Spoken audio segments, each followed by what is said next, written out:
श्री सरस्वती मैया की जय, श्री कृष्णचंद्र भगवान की जय। देखिए, प्रातः दर्शनीय पदार्थों के ऊपर हम चर्चा करेंगे कि प्रातःकाल किन पदार्थों का दर्शन करना चाहिए, सुबह उठकर क्या देखना चाहिए। तो देखिए, शय्या परित्याग के बाद शौच स्नान आदि से नित्य कृत्य करने चाहिए।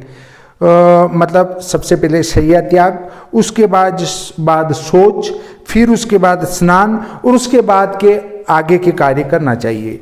इस विषय में प्रसंगवश यह भी लिख देना उचित होगा कि प्रातःकाल सर्वप्रथम जिन पदार्थों पर हमारी दृष्टि पड़े वे ऐसे न होने चाहिए कि उनको देखने से हमारे हृदय में ग्लानि, क्रोध, विषाद आदि भावों का उदय हो। मतलब प्रातःकाल हम किसी वस्तु को देखें और मन दुखी हो जाए, कष्ट हो, हम उदास हो जाए, ऐसे पदार्थ हमारे सामने न हो। हमारे सामने ऐसे पदार्थ हों जिनको देखकर हमारा मन प्रफुल्लित हो जाए, मन प्रसन्न हो जाए। धर्मशास्त्रकारों ने उपयुक्त भाव को हृदय में रखकर प्रभात काल में दर्शनीय तथा अदर्शनीय पदार्थों का वर्गीकरण किया है, जो कि सर्वथा मनोवैज्ञानिक भावनाओं पर अवलंबित हैं।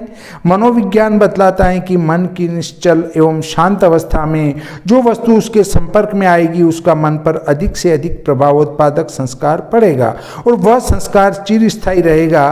प्रातःकाल में जब हम अपनी खोई हुई शक्ति को पुनः प्राप्त करके उठते हैं, उस समय मन एवं मस्तिष्क दोनों अपेक्षाकृत हल्के, स्वस्थ एवं शांत होते हैं। मन का कार्य है मनन करना, आभ्यंतरिक विचार सृष्टि की रचना करना। प्रातःकाल उठने के बाद जो वस्तु सबसे पहले उसे दिखाई दी, उसने उसी के बारे में मनन प्रारंभ किया।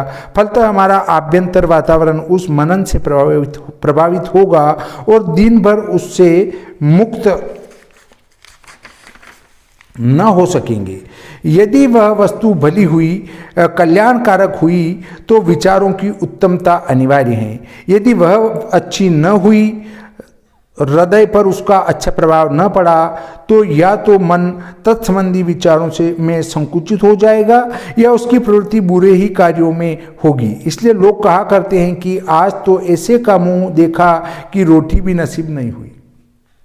यह धारणा भ्रांत नहीं किंतु वेद मूलक हैं और सर्वथा मनोविज्ञान पर आधारित हैं। कभी कभी ऐसे व्यक्ति का मुंह देखने में भी आ जाता है कि दिन भर भोजन नहीं मिलता है, और कभी कभी ऐसे व्यक्ति का मुंह देखने में आ जाता है कि पैसा भी अच्छा आता है और दिन भर खाने को मिलता है। छांदोग्य परिशिष्ट में इसका वर्णन करते हुए लिखा गया है। छांदोग्य परिशिष्ट में क्या लिखा है, देखिए। श्रोत्रियं सुभगां गांच अग्निमग्नि चित्तं तथा प्रातरुत्थाय पश्येदापद्भ्यः स विमुच्यते। अर्थात जो पुरुष प्रातः उठकर वेद पाठी विद्वान पुरुष, मतलब वेद पाठी विद्वान पुरुष हो या सौभाग्यवती स्त्री हो, गो माता हो, अग्निदेव हो तथा याज्ञिक का दर्शन करता है, वह आपत्तियों से मुक्त हो जाता है। अर्थात इन लोगों के प्रातः दर्शन करना चाहिए। वेद पाठी विद्वान पुरुष भी दर्शन के लायक हैं। जिनके अंदर स्वयं वेद भगवान विद्यमान है, तो वो स्वयं नारायण का रूप हो जाता है, उनके दर्शन अवश्य करना चाहिए। परंतु ऐसे वेद के विद्वान अब तो दुर्लभ हो चुके हैं। पापिष्ठम दुर्भगम मद्यम नग्नमोत्कृत नासिकम प्रातरुत्थाय पश्येत् तत्काले रूपलक्षणम। अर्थात प्रातःकाल उठकर इन वस्तुओं का दर्शन साक्षात कलयुग का दर्शन है। पापी पुरुष, दुराचारिणी स्त्री, शराब, नंगा और नकटा पुरुष, इनके दर्शन प्रातःकाल नहीं करना चाहिए।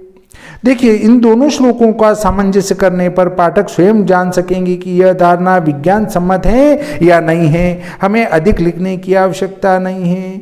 देखिए, आप खुद इस चीज पर पहुंचें, इस नतीजे पर पहुंचे, क्या इनका दर्शन करने से फायदा है या नहीं है, और इन वस्तुओं का दर्शन करने से नुकसान है या नहीं है। आप अपने आप अनुभव कर लेंगे कि वास्तव में जो हमारे शास्त्र पहले से बता गए हैं वे बातें अक्षरशः सत्य सटीक हैं, और जिनने अपने हमारे ऋषि मुनियों ने कई वर्षों तक विशिष्ट ध्यान योग के द्वारा उनने प्राप्त करी और प्राप्त करके हमें सीधी की सीधी बिना कोई शुल्क लिए परोस दी कि हमने अनुभव की है कठिन तपस्या से, तुम तो केवल इनके ऊपर चलो, इसमें ही तुम्हारा जीवन सफल हो जाएगा।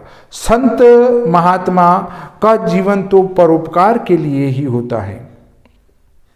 देखिए, परोपकार के लिए माता भोजन बनाती है, परोपकार के लिए बादल वर्षा करते हैं। माता भोजन दूसरों को कराने के बाद बचा खुचा भोजन करती हैं, वो दूसरों के लिए ही करती हैं। इसी प्रकार बादल खुद पानी नहीं पीते, वो तो दूसरों को पिला के जाते हैं। नदियाँ खुद पानी नहीं पीती, वो बहा के हमारे आसपास के किनारों को हरा भरा करते हुए जाती है। वृक्ष फल स्वयं नहीं खाते हैं, वो हमें देते हैं कि तुम मधुर फल खाओ और आनंद करो। तो ये सब महान है। देखिए, पानी का दान करने के कारण से बादल तो चले गए ऊंचे आसमान में, और दान लेने के कारण समुद्र देवता हो गए सबसे नीचे, क्योंकि वो बादलों से बरसा हुआ पानी भी लेते हैं और आपका नदी का बह के आया वो पानी भी वो ग्रहण करते हैं, दान लेते ही रहते हैं। इसलिए यदि आप बार बार दान लेते रहेंगे तो आपकी स्थिति नीची हो जाएगी, कमजोर हो जाएगी। परंतु यदि आप दान करते रहेंगे तो बादल की तरह आपकी स्थिति भी ऊंची हो जाएगी।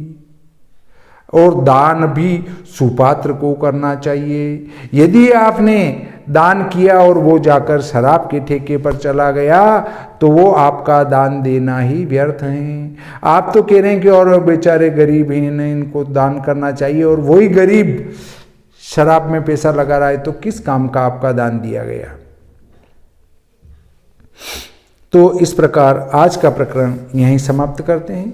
श्री सरस्वती मैया की जय, श्री कृष्णचंद्र भगवान की जय।